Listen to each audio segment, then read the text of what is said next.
Hi అండి. ఈరోజు chicken tandoori చేసుకుందాం. ముందుగా చికెన్ని లెగ్ పీసులు శుభ్రంగా కడుక్కొని పక్కన పెట్టుకున్నాను.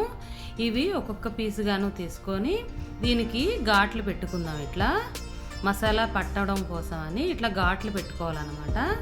ఇట్లా ఘాట్లు పెట్టుకొని చికెన్ మొత్తాన్ని ఇట్లా అన్ని పీసెస్ని ఇట్లా ఘాట్లు పెట్టుకొని ఇవన్నీ ఒక బౌల్లో ట్రాన్స్ఫర్ చేసుకొని ఇప్పుడు మసాలా ముద్ద రెడీ చేసుకుందాం.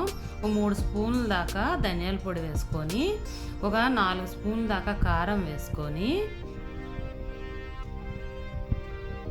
1/2 స్పూన్ పసుపు కూడా వేసుకొని తగినంత ఉప్పు వేసుకొని గరం మసాలా 2 స్పూన్లు, జీలకర్ర పొడి 2 స్పూన్లు, అల్లం వెల్లుల్లి పేస్ట్ ఒక 4 స్పూన్ల దాకా వేసుకొని సబ్స్క్రైబ్ చేసుకోండి మా ఛానల్ని. ఓ 2 నిమ్మకాయల దాకా పిండానండి. ఇప్పుడు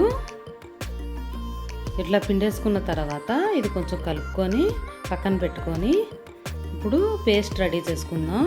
ఒక గుప్పెడు పుదీనా ఆకులు, కొత్తిమీర ఆకులు, 4-5 పచ్చిమిరపకాయల దాకా వేసుకొని ఇది పేస్ట్ చేసుకుందాం మెత్తగా.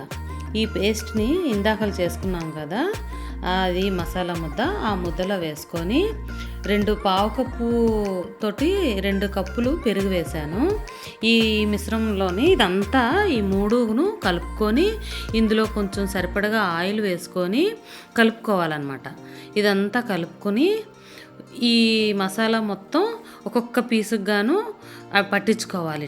ఇట్లా పట్టించుకొని మొత్తం చికెన్ మొత్తానికి అప్లై చేసేసుకొని అన్ని పీసెస్కి ఇట్లా పక్కన పెట్టుకోవాలి. ఇది ఓ 2-3 గంటల దాకా ఫ్రిడ్జ్లో అయినా పెట్టుకోవచ్చు. ఒక గంట పక్కన పెట్టుకున్న మ్యారినేషన్ అయిపోతుంది. ఫ్రిడ్జ్లో అయితే ఓ 2 గంటలు పెట్టుకుంటే బాగుంటుందండి. ఇప్పుడు ఇట్లా మేము డాబా పైన ఇట్లా నిప్పులు పెట్టుకున్నాం. కింద ఇసుకేసి రాళ్ళు వేసి కొంచెం ఒక స్టూల్ ఎత్తు మందంలో కాల్చుకున్నాం అన్నమాట. ఇట్లా మేము చాలా బాగా వచ్చాయండి. కానీ వీడియో సరిగా రాలేదు, చీకటిగా ఉంది. ఈవినింగ్ పూట కాల్చామన్నమాట, అందువల్ల ఇలా వచ్చింది. ఈసారి పగలు కూడా కాల్చి చూపిస్తానండి నేను. ఇప్పుడు చూడండి, ఇట్లా కాల్చుకున్నాను. 2 వైపులా కాల్చుకొని నూనె చూసారు ఎలా అప్లై చేశానో. ఒక కట్టెకి ములగాకులు చుట్టి ఆయిల్లో అప్లై చేసి దాన్ని రాశాను అన్నమాట. అట్లా ఆయిల్ 2 వైపులా అప్లై చేసుకోవాలి కాలుస్తూ. భలే వచ్చిందండి, చాలా బాగుంది. చికెన్ తందూరీ మైనస్తో తింటే చాలా బాగుంటుంది. ఇంకో పీసు నేను ఇలా కూడా వేపి చూశాను, ఆయిల్లో వేపి చూశాను. అలా పెట్టి స్టవ్ ఆన్ చేసి తగినంత నూనె పోసుకొని ఆ నూనె మరిగేదాకా ఉండి ఈ లెగ్ పీస్ని ఇందులో వేసుకున్నాను. ఇట్లా వేసుకొని 2 వైపులా కాలనివ్వాలి.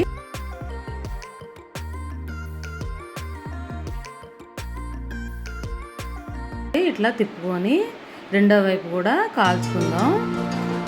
ఒక్కసారిగా అవ్వదండి, మళ్ళీ తిప్పాలి. మళ్ళీ తిప్పుతాను చూడండి. ఇట్లా ఎర్రగా కాలాలన్నమాట 2 వైపులా. ఇట్లా 2 వైపులా కాలిన తర్వాత నిమ్మకాయ పిండుకొని ఉల్లిపాయ నంచుకొని తింటే ఉంటుందండి, సూపర్, చాలా బాగుంటుంది. పిల్లలకి చాలా ఫేవరెట్ ఫుడ్ అనమాట ఇది.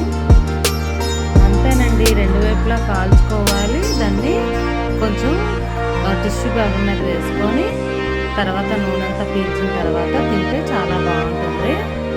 ట్రై చేయండి మీరు కూడా. ఎలా వచ్చిందో ట్రై చేసి కామెంట్ రూపంలో తెలియజేయండి, చెప్పండి. బాయ్ అండి, థ్యాంక్స్ ఫర్ వాచింగ్.